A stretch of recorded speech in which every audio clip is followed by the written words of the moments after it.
அன்புள்ள சேலம் மாவட்ட அரசு விழாவிலே பங்கேற்று சிறப்பித்துக் கொண்டிருக்கக்கூடிய நம்முடைய மாண்புமிகு அமைச்சர் பெருமக்கள் ஏவா வேலு அவர்களே, மாண்புமிகு எம்ஆர்கே பன்னீர்செல்வம் அவர்களே, மாண்புமிகு ராஜேந்திரன் அவர்களே, நாடாளுமன்ற உறுப்பினர்கள் திரு செல்வ கணபதி அவர்களே, திரு மலையரசன் அவர்களே, திரு மாதேஸ்வரன் அவர்களே, திரு மணி அவர்களே, சட்டமன்ற உறுப்பினர்கள் திரு அருள் அவர்களே, திரு சதாசிவம் அவர்களே, சேலம் மாநகராட்சியினுடைய மேயர் திரு ராமச்சந்திரன் அவர்களே, துவக்கத்தில் அனைவரையும் வரவேற்று மகிழ்ந்திருக்கக்கூடிய சேலம் மாவட்டத்தினுடைய ஆட்சித்தலைவர் டாக்டர் பிருந்தாதேவி ஐஏஎஸ் அவர்களே, உள்ளாட்சி அமைப்புகளின் பிரதிநிதிகளே, அரசு உயர் அலுவலர்களே, வருகை தந்திருக்கக்கூடிய விவசாய பெருமக்களே, என்னுடைய பாசத்திற்கும் பேரன்பிற்கும் உரிய சுய உதவி குழுவை சார்ந்திருக்கக்கூடிய தாய்மார்களே, சகோதரிகளே, நலத்திட்ட உதவிகளை பெறுவதற்காக வந்துள்ள பயனாளி பெருமக்களே, பத்திரிகை மற்றும் ஊடகத்துறை சார்ந்திருக்கக்கூடிய நண்பர்களே, உங்கள் அனைவருக்கும் என்னுடைய அன்பான வணக்கம். தமிழ்நாட்டின் நெற்களஞ்சியமாக இருக்கக்கூடிய டெல்டா மாவட்டங்கள் என்றால் அதற்கு உயிர் நாடி காவேரி நீர்தான். அந்த காவேரி நீரை தேக்கி 16 மாவட்டங்களை செழிக்க வைக்கக்கூடிய மேட்டூர் அணையை கடந்த 4 ஆண்டுகளாக குறித்த தேதியில் திறந்து வச்சு விவசாயியுடைய வயிற்றில் பால் வார்த்த மகிழ்ச்சியோடு இந்த நிகழ்ச்சியில் கலந்து கொள்ள சேலம் வந்திருக்கிறேன். அணையிலிருந்து பொங்கி வர காவேரி போல உங்களை எல்லாம் பார்க்கிறப்போ எனக்கு மகிழ்ச்சி பொங்குது.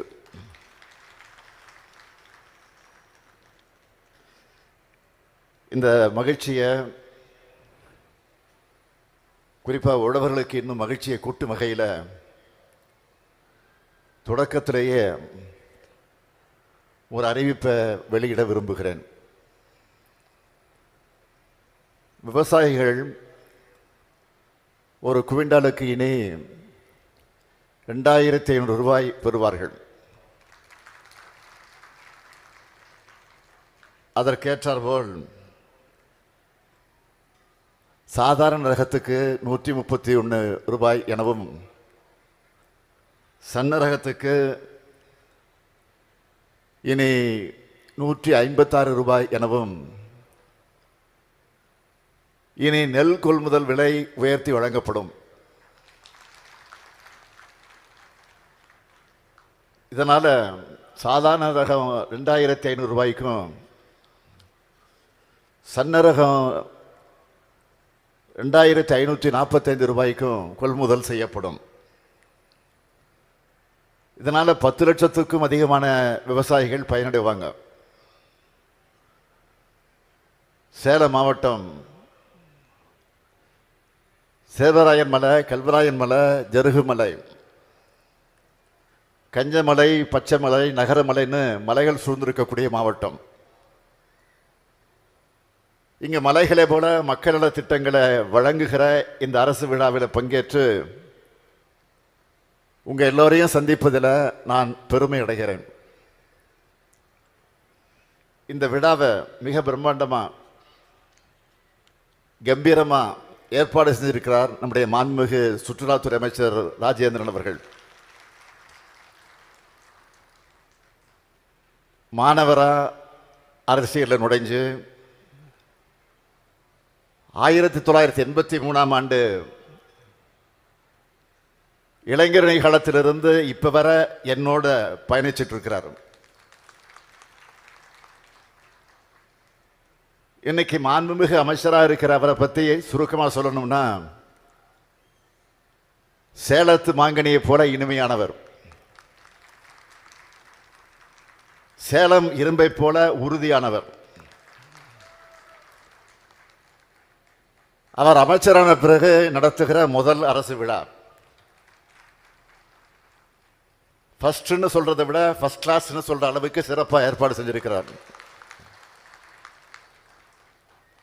அதே போல அவருடைய துறையும் சேலத்தையும் அவர் வளர்த்தெடுப்பார்.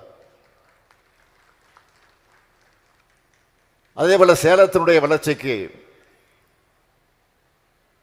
இன்றைக்கு அயராது உழைப்பவர் தான் நம்முடைய மாவட்ட ஆட்சியர் டாக்டர் பிருந்தாதேவி அவர்கள். நான் பெருமையோடு சொல்றேன், தமிழ்நாட்டிலே சிறப்பாக பணியாற்றக்கூடிய கலெக்டர்ல ஒருத்தரா பிருந்தாதேவி அவர்கள் இருக்கிறார்.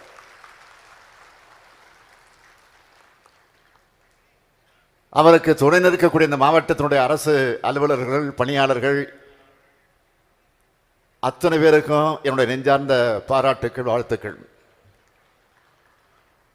சேலம் மாவட்டத்தை பொறுத்த வரைக்கும் கழக அரசு எப்பவெல்லாம் ஆட்சிக்கு வருகிறதோ அப்போதெல்லாம் ஏராளமான சாதனைகளை செஞ்சிருக்கிறோம். அதில் முக்கியமானவற்றை சிலவற்றை மட்டும் பட்டியலிட்டு சொல்லணும்னா, சேலம் உருக்காலை 50 ஆண்டு கனவு திட்டமான சேலம் ரயில்வே கோட்டம், பெரியார் பல்கலைக்கழகம், அரசு மகளிர் கலைக்கல்லூரி சேலத்தில், ஆத்தூர்ல அறிஞர் அண்ணா அரசு கலைக்கல்லூரி, சேலம் மாநகராட்சிக்காக காவேரி தனி கூட்டு குடிநீர் திட்டம், சேலம் மாநகரத்துக்கு பாதாள சாக்கடை திட்டம், திருமணி முத்தாறு வெள்ளைக்குட்டை ஓடைய தூய்மைப்படுத்த திட்டம், ஏத்தாப்பூர்ல மரவள்ளி மற்றும் ஆமணுக்கு ஆராய்ச்சி நிலையம், ஏற்காட்டில் தாவரவியல் பூங்கா, 9 உழவர் சந்தைகள், சேலம் ஆத்தூர் குடிநீர் திட்டம், புதிய மாவட்ட ஆட்சியர் அலுவலகம், சேலம் மாநகர காவல் ஆணையர் அலுவலகத்துக்கு புதிய கட்டடம், ஆத்தூர், சங்ககிரி, ஓமலூர் பகுதிகளில் ஒருங்கிணைந்த நீதிமன்ற கட்டடங்கள், மேட்டூர்ல 600 மெகாவாட் அனல் மின் திட்டம், சேலம் கிருஷ்ணகிரி 4 வழிச்சாலை, சேலம் நாமக்கல் 4 வழிச்சாலை,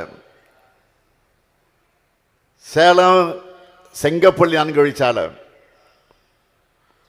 பல ஆண்டு காலமாக நிறுத்தி வைக்கப்பட்டிருந்த விமான சேவை மீண்டும் தொடக்கம்னு இப்படி கணக்கற்ற திட்டங்களை சேலம் மாவட்டத்துக்கு கொண்டு வந்து நிறைவேற்றின ஆட்சி தான் திராவிட முன்னேற்ற கழகத்தினுடைய ஆட்சி, நம்முடைய கலைஞருடைய ஆட்சி.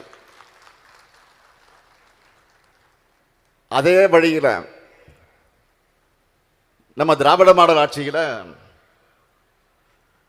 கடந்த 4 ஆண்டுகளில்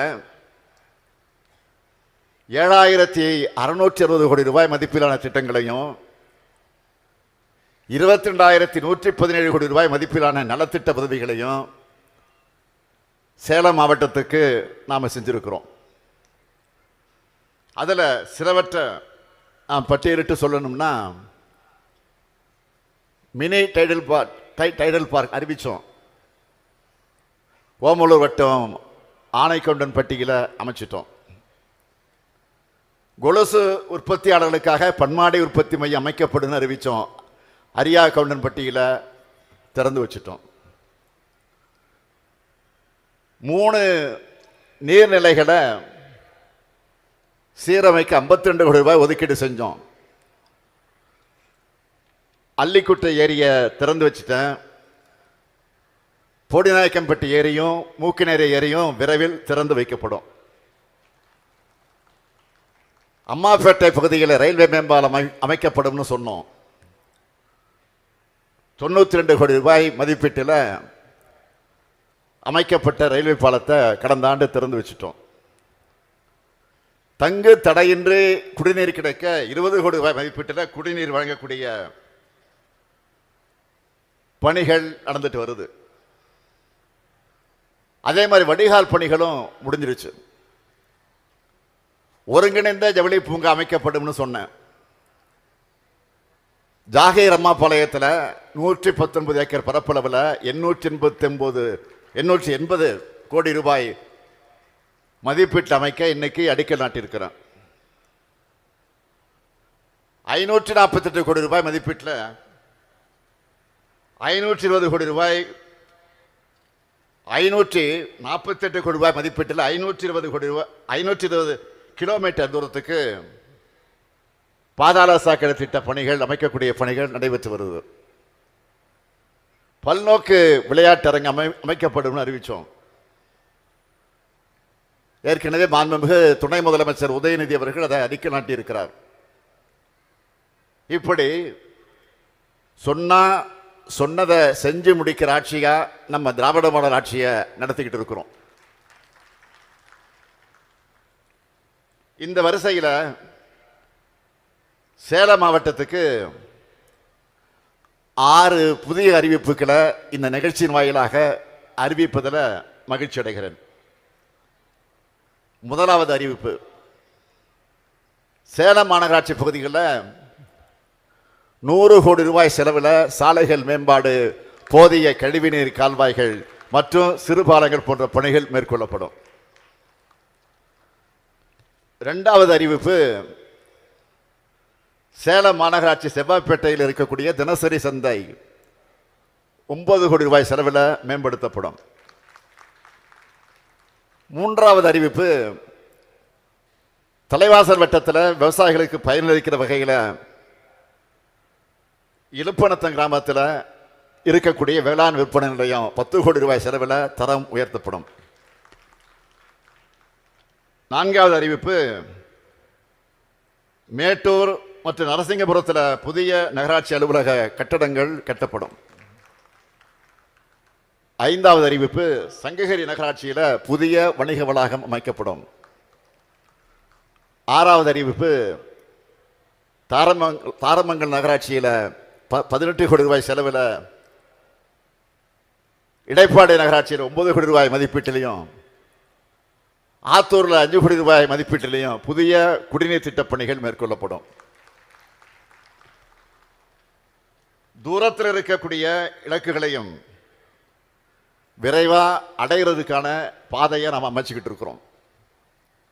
அதனால தான் ஒவ்வொரு மாவட்டத்திலையும் நம்ம ஆட்சியில் பயன் பெற்றவங்களுடைய பட்டியலை புள்ளி விவரத்தோடு என்னால் நெஞ்சு நிமிர்த்தி சொல்ல முடியும். மாணவருக்கு, மகளிருக்கு, மாணவிகளுக்கு மாதம் 1000 ரூபாய் வழங்கிட்டு வரோம். நம்ம திராவிட மாடல் ஆட்சியினுடைய இந்த முத்திரை திட்டங்களால் சேலம் மாவட்டத்தில் மட்டும் பயனடைஞ்ச விவரங்களை சொல்லணும்னா, கலைஞர் மகளிர் உரிமை திட்டத்தில் 5,58,000 மகளிர், புதுமை பெண் திட்டத்தில் 58,000 மாணவிகள், தமிழ் புதுமை திட்டத்தில் 18,000 மாணவர்கள், வீட்டுக்கே போய் சிகிச்சை அளிக்கக்கூடிய அந்த திட்டத்தின் அடிப்படையில் மக்களை தேடி மருத்துவம் திட்டத்தில் 29 லட்சம் முறை சிகிச்சை தரப்பட்டிருக்கு. 86,000 குழந்தைகளுக்கு காலை உணவு திட்டத்தில் சூடா சுவையா உணவு பரிமாறுகிறோம். கலைஞரின் அனைத்து கிராம ஒருங்கிணைப்பு திட்டத்தில் 2 லட்சம் விவசாயிகள் பலன் பெற்றிருக்கிறாங்க. நான் முதல்வன் திட்டத்தில் 4 லட்சம் இளைஞர்கள் திறன் பயிற்சிகள் பெற்றிருக்கிறாங்க. தமிழ்நாடு முழுக்க 3000 கோயில்களுக்கு குடமுழுக்கு பண்ணியிருக்கிறோம். அதில் சேலம் மாவட்டத்தில் மட்டும் 56 கோயில்களுக்கு குடமுழுக்கு நடந்திருக்கு. இப்படி நம்முடைய சாதனைகளை நாள் முழுக்க சொல்லிக்கிட்டே இருக்கலாம். இதனுடைய தொடர்ச்சியாகத்தான் இந்த விழாவில் 17 அரசு துறைகளை சார்ந்திருக்கக்கூடிய திட்டங்கள் மூலமா 1,1203 பயனாளிகளுக்கு 204 கோடி ரூபாய் மதிப்பிலான நலத்திட்ட உதவிகள் வழங்கப்பட்டிருக்கு.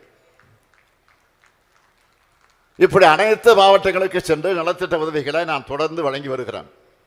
தினமும் நீங்கள் செய்திகளை பார்த்துருப்பீங்க. காலையில் ஒரு ஊரில் நலத்திட்ட உதவிகள் வழங்கியிருப்பேன். மாலையில் இன்னொரு ஊரில் வேறு ஒரு நிகழ்ச்சியில் மக்களை சந்திச்சுட்டு இருப்பேன். சென்னையில் இருக்கக்கூடிய நாட்களில் அங்கே நடக்கிற திட்டங்களை தொடங்கி வைக்கிறது, நடந்துகிட்டு இருக்கக்கூடிய திட்டங்களை ஆய்வு செய்கிறது, புதிய திட்டங்களை வகுக்க ஆய்வுக் கூட்டங்களை நடத்துறது, பல்லாயிரக்கணக்கான இளைஞர்களுக்கு பணியாணைகளை வழங்குகிறது, நேரில் போக முடியாத திட்டங்களை எல்லாம் தலைமைச் செயலகத்தில் இருந்தே காணொலி காட்சி வாயிலாக தொடங்கி வைக்கிறதுன்னு தொடர்ந்து மக்களுக்கான உங்களுக்காகத்தான் உழைச்சிக்கிட்டு இருக்கிறேன். அதனால தான் நான் எங்கே போனாலும் அன்போட, உறவோட, உரிமையோட நீங்கள் என்ன வரவேற்கிறீங்க. முதலமைச்சராக மட்டும் என்ன பார்க்காம உங்களில் ஒருத்தராக உங்கள் நம்பிக்கைக்கு உரியவனாக பார்க்குறீங்க, அன்பை பொழிகிறீங்க. இதையெல்லாம் சிலரால் தாங்கிக் கொள்ள முடியல. திமுக அரசோட செல்வாக்கை பார்த்து வயிறு எறிகிறாங்க. சில நாட்களுக்கு முன்னால் மாண்புமிகு ஒன்றிய உள்துறை அமைச்சர் அமித்ஷா அவர்கள் மதுரைக்கு வந்தார். அவர் அரசியலை மட்டும் பேசிட்டு போயிருந்தா நான் இங்கே பதில் பேசியிருக்க மாட்டேன், அரசியல் கூட்டத்தில் பேசியிருப்பேன். ஆனால் ஆட்சியில் குறை சொல்லி எதுவும் செய்யல, எந்த திட்டத்தையும் நிறைவேற்றலை, சும்மா வெறும் அறிவிப்புகளை தான் செஞ்சிட்டு இருக்காங்கன்னு ஒரு விமர்சனத்தை செஞ்சுட்டு போயிருக்காரு. அதனால கட்டாயத்தின் அடிப்படையில் நான் அதற்கு விளக்கம் சொல்ல விரும்புகிறேன். அவருடைய பேச்சில், அமித்ஷாவுடைய பேச்சில் தன்னுடைய ஆத்திரத்தை கூட்டி தீர்த்திருக்கிறார். ஒன்றிய வழக்காரர் செலுத்திக்கிற திட்டங்களை மடைமாற்றி மக்களுக்கான நன்மைகளை கிடைக்க விடாமல் செய்கிறது திமுக அரசுன்னு அவர் பேசியிருக்கிறார். ஆனால் உண்மை என்ன? குடிநீர் திட்டமாக இருந்தாலும் சரி, வீடு கட்டுற திட்டமாக இருந்தாலும் சரி, ஒன்றிய அரசு ஒதுக்கக்கூடிய பணத்தை வச்சு செயல்படுத்த முடியாதுன்னு மாநில அரசு தான் கூடுதல் பணத்தை கொடுக்குது. பிரதமரோட பெயர் வச்சிருக்கக்கூடிய திட்டங்களுக்கு வெறும் 50 விழுக்காட்டுக்கு மேல மாநில அரசு தான் நிதி ஒதுக்கீடு செஞ்சு செயல்படுத்துறோம். பிரதமர் பேரில் கொடுக்குற திட்டத்துக்கு 50% நிதியை மாநில அரசு தான் கொடுத்துக்கிட்டு இருக்கு, அதை செயல்படுத்திக்கிட்டு இருக்கிறோம். நீங்கள்லாம் படையப்பா சினிமா பார்த்துருப்பீங்க. அதில் ஒரு காட்சி வரும், மாப்பிள்ளை அவர் தான், ஆனால் அவர் போட்டிருக்கக்கூடிய சட்டை என்னோடதுன்னு அதில் ஒரு டைலாக் வரும். அதுபோல தான் ஒன்றிய அரசு பெயரான திட்டங்களுக்கும் நாம நிதி கொடுத்துட்டு வரோம். இந்த நிலையில் எந்த அடிப்படையில் நாம் மடமாற்ற செய்கிறோன்னு உள்துறை அமைச்சர் குற்றம் சாட்டுகிறார். இன்னும் சொல்லணும்னா ஒன்றிய பாஜக அரசு தான் தமிழ்நாட்டுக்கான எந்த சிறப்பு திட்டத்தையும் தராத அரசு. மிகச்சில திட்டங்களுக்கு ஒதுக்கிற பணம் முழுமையாக வந்து சேர்றதில்லை. ஆனால் உள்துறை அமைச்சர் அப்படியே பிளேட்டை திருப்பி போடுறாரு. நான் கேட்கிறேன், மாண்புமிகு அமித்ஷா அவர்களை, மதுரை வந்தீங்கல்ல, 10 ஆண்டுகளுக்கு முன்னால உங்க அரசு அறிவிச்ச மதுரை எய்ம்ஸ் என்ன நிலை இருக்குன்னு போய் பார்த்தீங்களா? அதே மதுரையை சுற்றி நாம் ஆட்சிக்கு வந்து இந்த 4 ஆண்டுகளில் கலைஞர் 100 நூலகம்,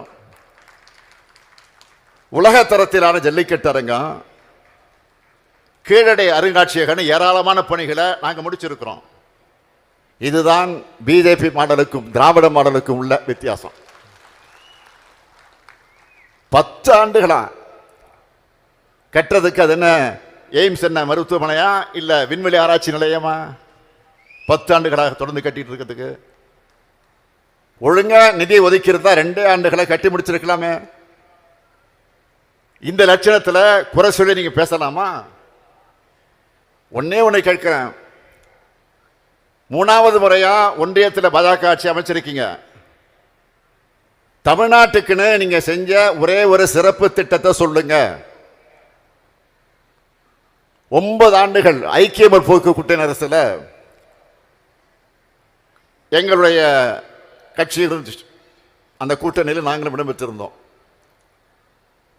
அந்த சாதனைகள் எல்லாம் பட்டியல் போட்டு பல தடவை சொல்லியிருக்கிற சட்டமன்றத்திலும் பதிவு செஞ்சிருக்கிறேன். ஆனா 11 வருஷமா நீங்க ஆட்சிக்கு வந்து இந்த 11 வருஷம் ஆகுது. இந்த 11 வருஷத்துல நீங்க தமிழ்நாட்டுக்கு என்ன பண்ணீங்க கேட்டுக்கிட்டே இருக்கிறோம். ஆனா அதை மட்டும் சொல்லவே மாட்டீங்க. சட்டியில இருந்தா தான் அகப்பையில் வரும். இந்த நிலைமை 2004 காலகட்டத்தையும் 2025 ஒப்பிட்டு பேசியிருக்கீங்க. அன்னைக்கு இருந்த பட்ஜெட் என்ன, இப்ப இருக்கக்கூடிய பட்ஜெட் என்ன? அன்னைக்கு தங்கம் ஒரு பவுன் 5000 ரூபாய், ஆனா இன்னைக்கு 71,000 ரூபாய்.